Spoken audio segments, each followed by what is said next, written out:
in the other room, the TV's still on, the volume's up. It's halftime of the Oregon Ducks Ohio State football game, number 3 versus number 12. Ducks leading 14-7. The first half has gone a lot different than I had thought, which is good. You know, it's good. The Ducks were not expected to do that well against Ohio State, which is a really good team, but the Ducks are showing their stuff. We'll see how the second half goes.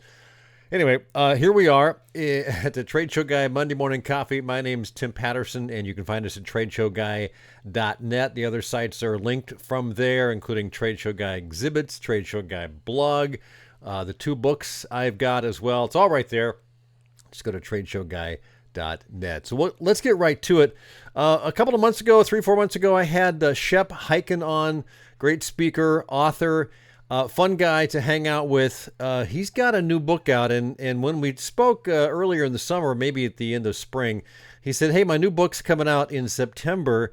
Do you mind if I come back on and talk about it when that happens? And I said, sure, happy to do it. So today's chat is with Shep Hyken about his new book, I'll Be Back, in which he is back on this show. So enjoy the chat we had about his new book, which I'm sure is going to be a good one. I want to welcome back to Trade Show Guy Monday Morning Coffee, Shep Hyken, author, speaker, and all-around great guy. How you doing, Shep? Hey, I'm doing great, Tim. Great to be back. Yes, it's good to have you back. You were only on it like at the beginning of the summer, but I know you have a book out that's coming up or will be out soon or is out. It is actually going to be out in a week, but if you go to Amazon, you can get it today. And it is, just like I said, I'll be back over the summer. It's titled, I'll Be Back, How to Get Your Customers to Come Back Again and Again. And very excited to be back here and be excited to talk about it. And hopefully everybody listening will go out immediately to Amazon and buy the book. But wait till the show's over, right? Okay. Yeah, wait till the show's over. Here's some of the nuggets that we're going to share because we're not going to hold anything back. I want to give you some great ideas, but know that it's a fraction of what's in the book.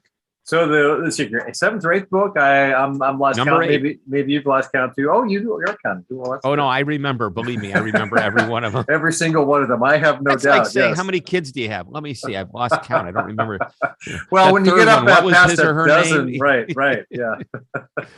So I'll be back. Obviously, a play on words from the old Terminator thing. How did that come about? What was your thought process on using that? There's a reason behind it, obviously. Yeah. Here's my Terminator look. Perfect. You're terminated. Hasta la vista, baby.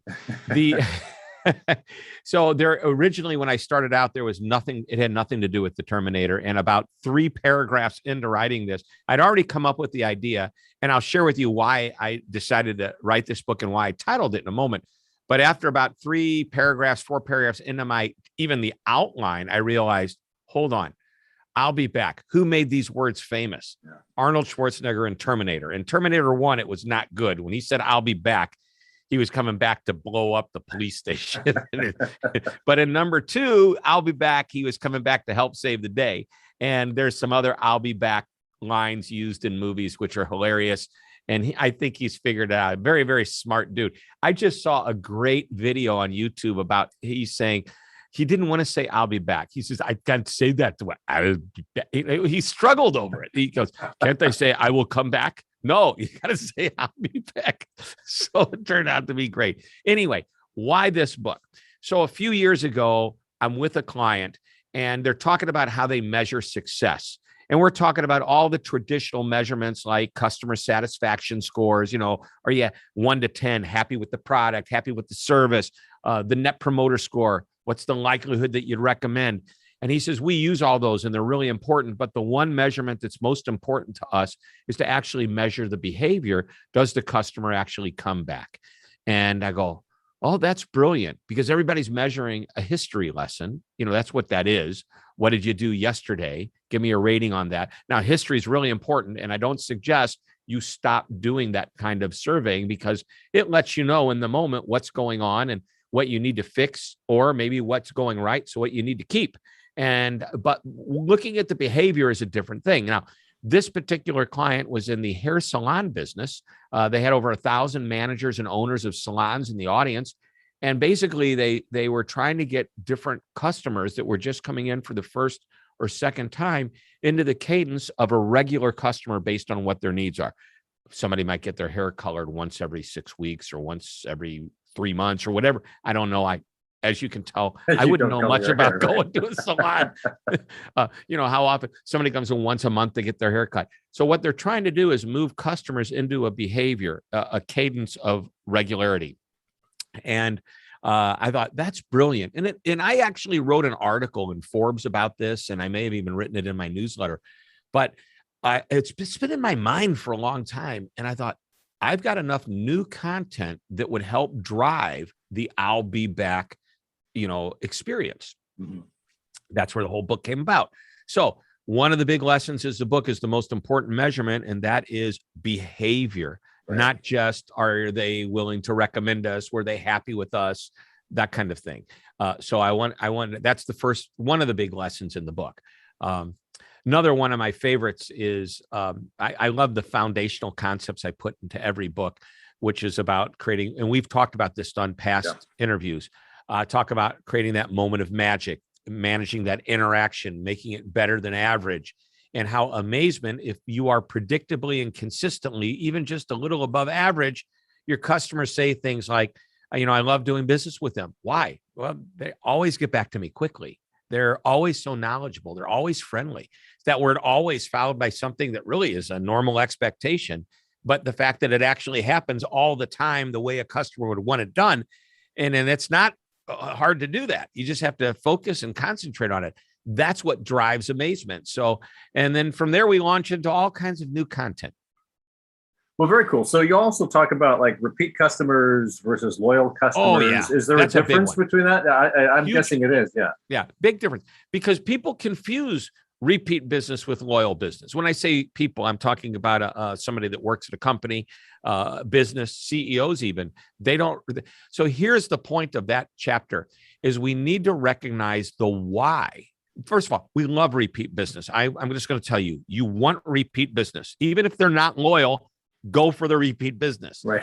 But you need to understand why they're repeating the business with you. And sometimes it's because they are loyal. They love who you are. They love the people they work with. They wouldn't want to go anywhere else. They'd even pay more for it, which is the idea. We want to make price less relevant. We want to bulletproof ourselves from competition. But if the reason the customer does business with you is because your business is located closer than a competitor, what happens if the competitor moves in closer?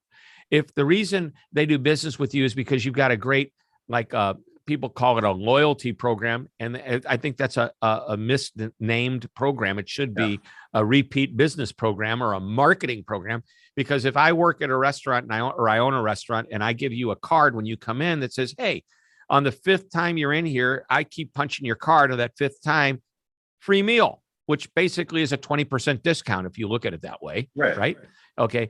And if I'm an airline and I give you frequent flyer miles and you fly on my airline more than any other, simply because you're trying to accumulate the most miles, why spread those miles out over a bunch of airlines?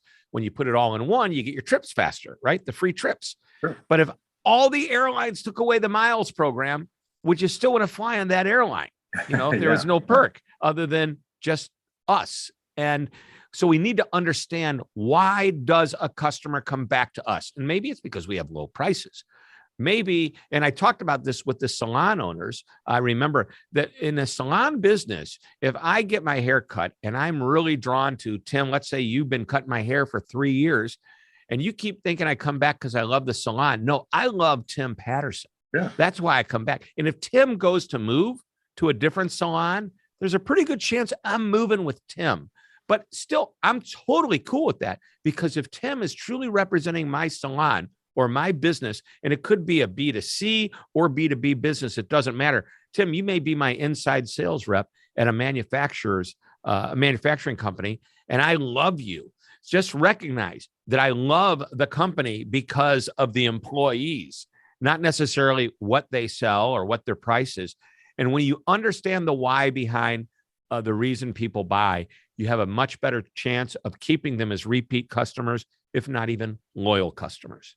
So I'd like to dig a little bit into, we talked about repeat customers, loyal customers, loyalty programs. I went through my wallet a couple of months ago and tossed like 5 cards away that had only 2 holes punched, right? I never got back to them. But anyway, a lot of that, I think, you mentioned it in on your website, I'll be back TradeshowGuyBook.com, and that is the culture at a company. I think it's a big part of it, isn't it? How the people behave towards their customers and clients. Yep. And that really is top down. Do you believe that's true? I believe I wrote it, put it in the book. I mean, the top down part, I guess. Is that the critical? Top down? Yeah. So there's a process. And actually, I've expanded on my typical process in this book and given a little bit more detail. But, essentially, it starts at the top. You decide, I want a culture of customer service and experience to be good. It's got to start with the leadership saying, this is what we want. Now, we need to define what it is. I've talked about this in other books. We create what's called a mantra, and that is a one sentence or less, a few words even, of what is it that our customer experience is going to look like. At Ace Hardware, they're the helpful hardware place. At the Ritz-Carlton, we're ladies and gentlemen serving ladies and gentlemen. There's a great company. You wouldn't know who they are. They're in Nashville, Tennessee, but they have what I actually call it a passion statement. It's so passionate. They say, we love our customers so much that when we kiss them, their lips bleed. I know it's crazy, and you're not gonna, and it's a metaphorical kiss. Sure, okay? yeah. It's not a real kiss. Let's just call it what it is. But those are great, important ways of saying this is what we go for. Now, what has to happen is everybody needs to be on board. So you got to communicate it. You got to hire people who understand it and get it, and you got to train people on exactly how to behave to make the non-negotiable standards, if you will. You deliver on those in order to make this mantra become reality. And so those are a few of the ideas to get that culture started and in place. And those sound very simple. And I always say, it's like when I do my presentation, I break it down into 6 steps. I go, here's 6 steps, simple steps to create a customer focused culture. And I remember one day a guy raises his hand, and I'm in a CEO, or it's called a C-suite group. And one of the guys was the CEO of a large company. And he says, you keep saying this is simple. And I said, it is. And he goes, well, I've got a big company. How big? He goes, I have 35,000 employees. I said, well, it's going to take you 5 to 7 years. Would love to sign a contract with you right now if you'd like to do that. But I said, seriously, I want you to keep in mind that simple does not mean easy. Right. Yeah. The idea behind it, the concept, it's like, hey, this is pretty simple. And it's really simple if you've got 150, 300, 400, 500 people. Okay. And if you've got 10 people, it's like you can change on a dime. But when you've got thousands of employees, you got to really go at it very carefully, systematically. And the training takes a little bit longer. Running it through, getting everybody to buy in takes a little bit longer. And in a company in the size that this gentleman was talking about, worldwide, 35,000 employees, it takes a number of years for a culture to shift to where it needs to be, what I would call customer focused. Yeah, and that's another thing that we could talk about for probably an hour and a half. but the size of the company, at least 2 hours. So I want to, before we get you out of here, I want to reference your trailer. There's a trailer at your website I watched before we got on here on your book, which is really a lot of fun. You must have had a lot of fun putting that. We did together. I think I spent more putting that trailer together than I'm going to make on the book.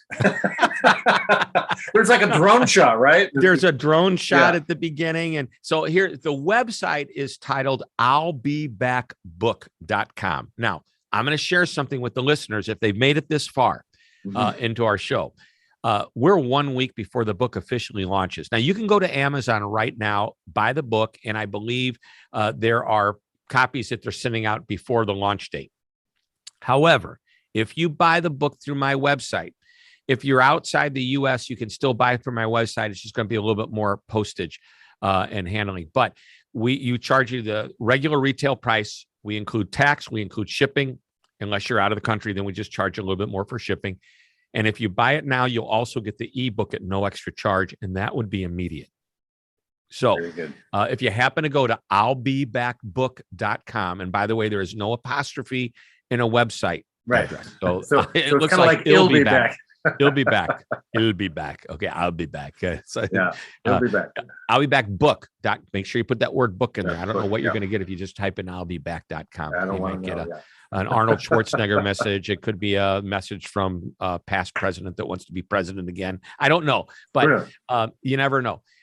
Which, by the way, true story, nothing political. If you go to Amazon and you just type in "I'll be back," all of this information about President Trump coming back is there. So make sure you put Oh I'll my be gosh. back book I'll be back or book. add my name, Hyken, Yeah. to the query. Cool. But I'll be backbook.com. And also you'll see the trailer, and it's fun because I put on a black jacket and I'm looking really tough. And you know me, I'm not that tough. I walk into a restaurant, I don't get service. Nobody's coming to me. I keep looking at my watch and I finally say, this is terrible service. Relationship terminated. Right. Big explosion. And then we go to the next scene. It makes the point really well. Yeah. It's just fun. And I believe in having fun. And that's why even throughout the book, I reference the Terminator. How do you win an Arnie? Okay. I called it the Arnie. It's like winning the Oscar. You get the Arnie when the customer says, I'll be back. And they do. And then I talk about 10 reasons a customer would terminate their relationship with you. And I'm really having fun writing the speech for this too. When people are back to having conferences and I can do the I'll be back speech, my final words are going to say, thank you very much. And hasta la vista. So do you have anything scheduled? I'm just curious, is it coming up, or is it just all off in well, we do a ton of virtual presentations, Gotcha. but I can't wait to go on stage again. And I've got a lot of the events are being pushed now into next year again. I mean, they were pushed from earlier in the year to later this year, not to next year, but I still have some stuff coming up in October. I've got a live one on stage in front of a lot of people. I hope that continues to go through. And I'm seeing some of my friends are getting booked. Good. But a lot of the large companies I work with, they put a ban on non-essential travel and meetings. So yeah. Well, it'll all come back at some point, but we'll keep our fingers crossed. And you know better than I. Yeah, exactly. That's your business. Yeah. Shep, it's always good to talk to you. I'llBeBackBook.com. Thanks again. I appreciate your time. Tim, thanks for having me. Thanks again to Shep Hyken, and check his book out, I'llBeBackBook.com. To wrap it up, this week's one good thing. Yeah, football's back. College football started a week ago. The Ducks won a game I'm a big Ducks fan, as you can tell.